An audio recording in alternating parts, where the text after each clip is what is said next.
ابھی میں جس موضوع پہ بات کرنا چاہ رہا ہوں ایک بہت ہی اہم موضوع ہے، جس کا تعلق ہر شعبے کے انسانوں کے ساتھ ہے، چاہے وہ کسی بھی طبقے سے تعلق رکھتا ہو، وہ امیر ہو، غریب ہو، کسی بھی نسل کا، کسی بھی مذہب کا ہو۔ ہر مذہب اور ہر نسل، ہر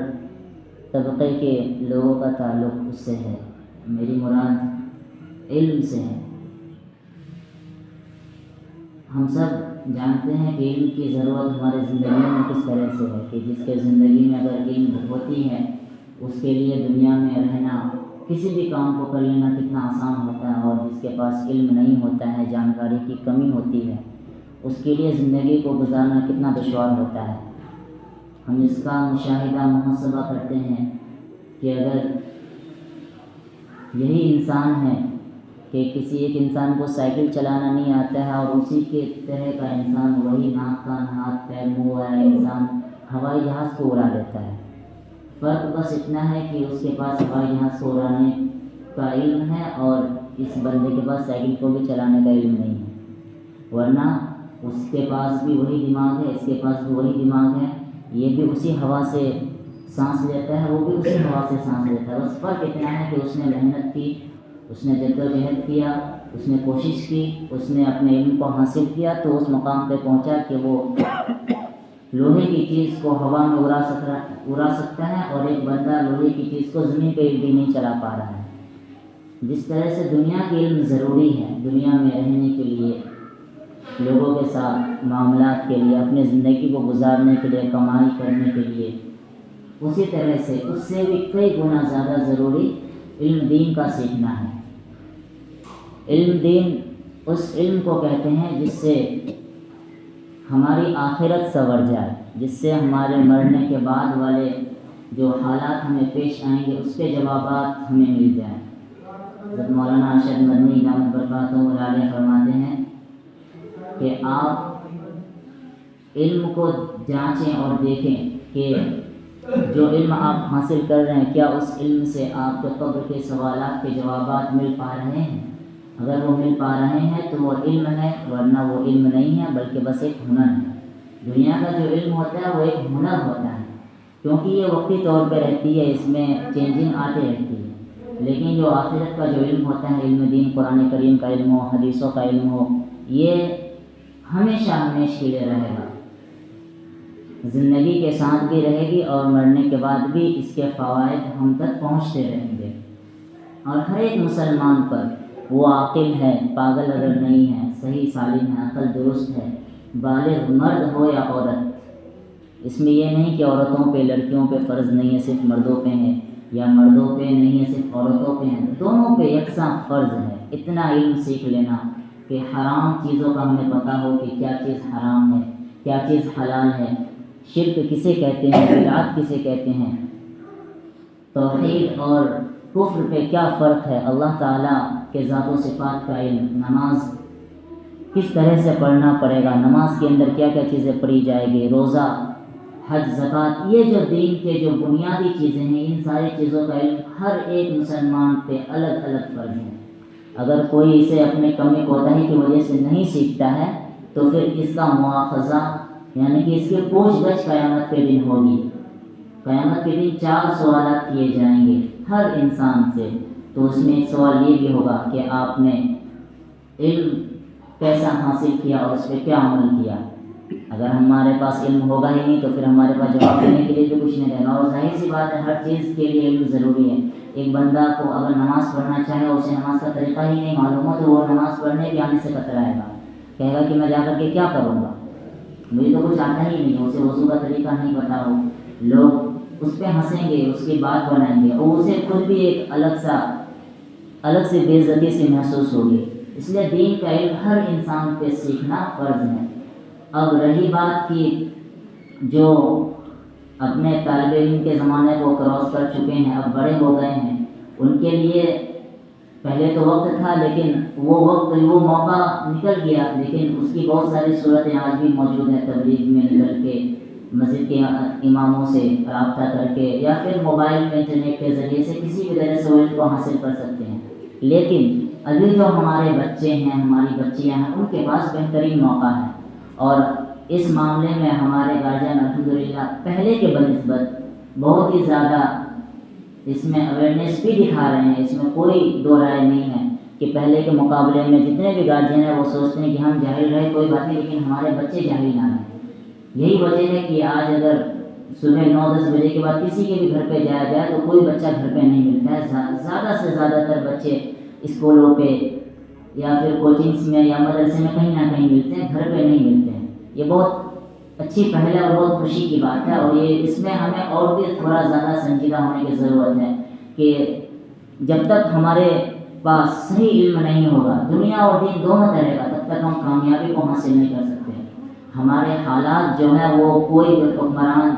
یا کوئی پولیٹیکل لیڈر ہمارے حالات کو نہیں بدل سکتے تب تک کہ جب تک ہم اپنے حالات کو بدلنے کی کوشش نہ کریں۔ ہمارے اندر علم ہوگا، ہمیں پتہ ہوگا، ہمیں اپنے حقوق پتہ ہوں گے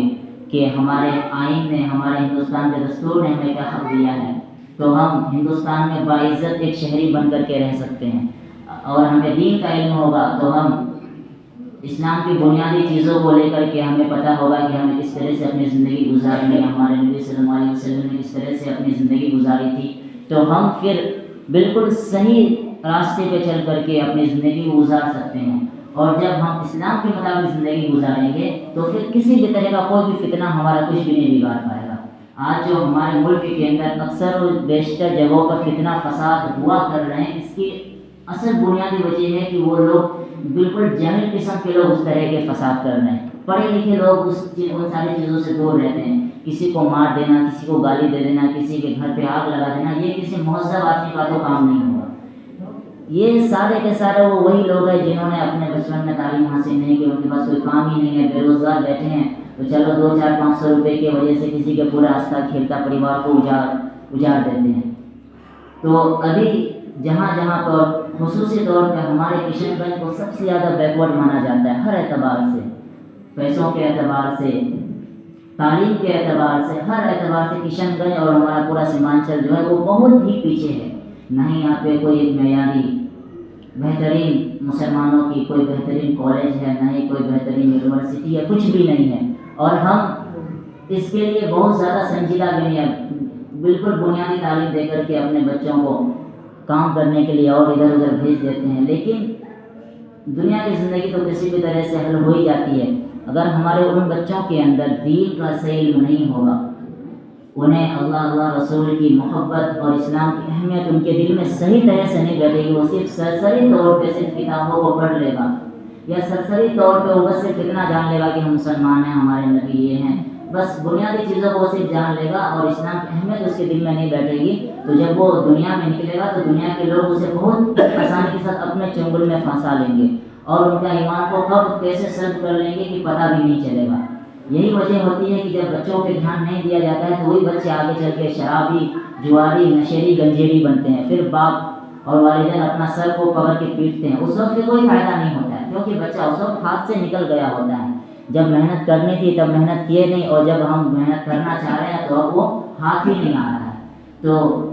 کہنے کا خلاصہ یہ ہے کہ اپنے بچوں پہ خصوصی طور پہ دھیان دیں کہ ان کے تعلیم کا صحیح نظم بنائیں۔ ان کو اسکول بھیجتے ہیں پابندی کے ساتھ اسکول بھیجیں، ان کو مکتب بھیجتے ہیں پابندی کے ساتھ مکتب بھیجیں۔ ایک وقت کوئی کھیتی باڑی کا کام میں تھوڑا بہت نقصان ہو جائے وہ چلے گا۔ ہمارے معاشرے میں اکثر یہ ہوتا ہے کہ گھریلو کاموں کی وجہ سے بچوں کو پڑھنے سے روک دیا جاتا ہے، چھوٹے چھوٹے سے کاموں کی وجہ سے، مٹی اٹھانے کی وجہ سے، کھیت میں جانے کی وجہ سے، روبا روکنے کی وجہ سے بچوں کو مدرسہ، مکتب اور اسکول جانے سے روک دیا جاتا ہے۔ وہ کام حالانکہ تھوڑا بہت آگے پیچھے بھی کر سکتے ہیں، اور 1-2 گھنٹہ آگے پیچھے کر لینے سے کوئی بہت بڑا نقصان نہیں ہوگا، اور اگر وہ وقتی طور پر نقصان ہو بھی جاتا ہے اگر دنیا کا یا ہمارے کھیت کھلیان کا کسی چیز کا، تو یہ کوئی بہت ہی زیادہ ہمیں اس سے فرق نہیں پڑے گا، لیکن اگر بچے کی تعلیم میں اگر نقصان پہنچ رہا ہے تو آگے چل کے اس کو بہت ہی زیادہ وہ زندگی بھر بھی لگا کر کے اس وقت کو وہ دوبارہ سے واپس نہیں لا سکتا ہے۔ تو گارجنوں کی اہم ذمہ داری ہے کہ جو بھی اپنے بچوں کو جہاں بھی پڑھاتے ہیں، جس بھی کوچنگز میں پڑھاتے ہیں، کسی بھی ادارے میں پڑھاتے ہیں، وہاں کے اساتذہ سے بھی رابطہ رکھیں، ان سے فون پہ بات کریں کہ میرے بچے جو جا رہے ہیں کیسے پڑھ رہے ہیں، کیا حال ہے ان کا، کبھی کبھی گائے بگائے جا کر کے دیکھے بھی کہ میرے بچے جا کر کے پڑھ بھی رہے ہیں کہ نہیں پڑھ رہے ہیں، ورنہ آج بہت ہی سنگین ماحول چل رہا ہے. کسی کے تربیت پہ شک نہیں ہے، نہ ہی کسی کے والدین کی تربیت پہ شک ہے، نہ ہی کسی کے کریکٹر پہ شک ہے، لیکن ماحول اس طرح سے برا بنا دیا گیا ہے کہ اکثر بچیاں اور بچے کالج کے نام پہ جا کر کے اپنے کسی غلط دوستوں کے ساتھ مل رہے ہوتے ہیں. ہر جگہ ہو رہا ہے ایسا. اگر والدین کو اس بات پہ شک ہے تو وہ بچوں کو یہ بات پوچھ سکتے ہیں، وہ یہ بات کا اعتراف اکثر نوجوان کریں گے کہ ایسا ہوتا ہے کہ یہاں سے کوچنگ اور اسکول کا بہانہ کر کے جا کر کے اسکول کے پیچھے اور ادھر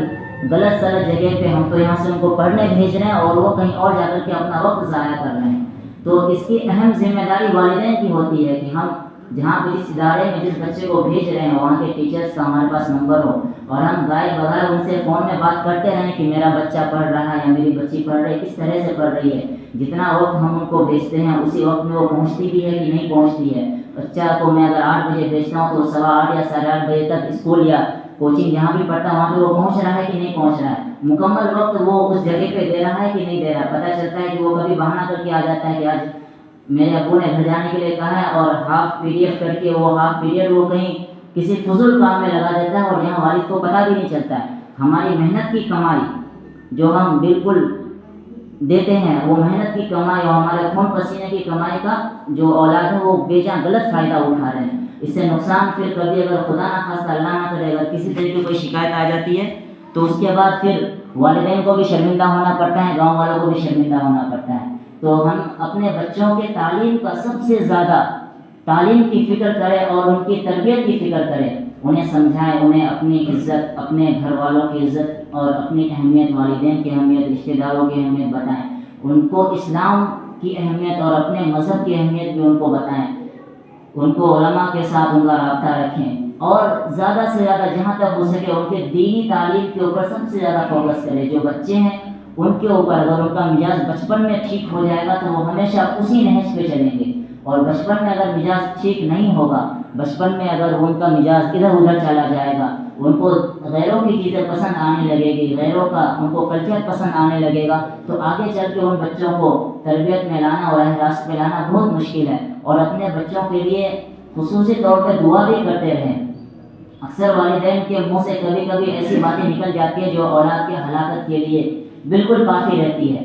کسی بھی حالت میں چاہے بچہ کسی بھی طرح سے آپ کو ناراض کر دے، ان کو کبھی بھی کوئی غلط الفاظ کہہ کے ان کو بددعا نہ دے، کیونکہ والدین کی دعا اور بددعا بہت جلدی قبول ہو جاتی ہے. بچے اگر ناسمجھ ہے، نادانی کر رہے ہیں، کوئی غلطی کر رہے ہیں، ویسے تو بچوں کو بھی سوچنا چاہیے، لیکن یہی بات ہے کہ ان کو ان کے والدین کی اہمیت ان کو پتہ ہی نہیں ہے کہ والدین کا ہمارے اوپر کیا حق ہے. والدین نے کس طرح سے مشقت اور محنت کے ساتھ ہمیں پالا پوسا ہے، جس کی وجہ سے وہ والدین کی شان میں گستاخی کر دیتے ہیں، ان کی بات کو ماننے سے انکار کر دیتے ہیں. اور وہ اس کے بعد ہوتا یہ ہے کہ والدہ کے منہ سے یا والد کے منہ سے کچھ ایسے نازیبا الفاظ نکل جاتے ہیں جو کہ فوراً سے قبول ہو جاتی ہے اور بچہ ہمیشہ کے لیے وہ ناکام اور نامراد ہو جاتا ہے. تو ہم صبر اور تحمل کے ساتھ کام لیں اور غلطی سے اگر اس طرح کے الفاظ نکل بھی آتے ہیں تو بعد میں اللہ تعالیٰ سے توبہ استغفار کریں اور اپنے بچوں کے لیے خصوصی طور پہ دعا کریں، کیونکہ ابھی بہت ہی سنگین ماحول چل رہا ہے. ہم اگر اپنے اولادوں کے لیے اگر صحیح معنی میں تھوڑا سا بھی سنجیدہ ہیں اور ان کی فکر کر رہے ہیں تو ہمیں یہ بالکل اپنا نصب العین بنا لینا پڑے گا کہ ہم ان کی تعلیم کی سب سے زیادہ فکر کریں.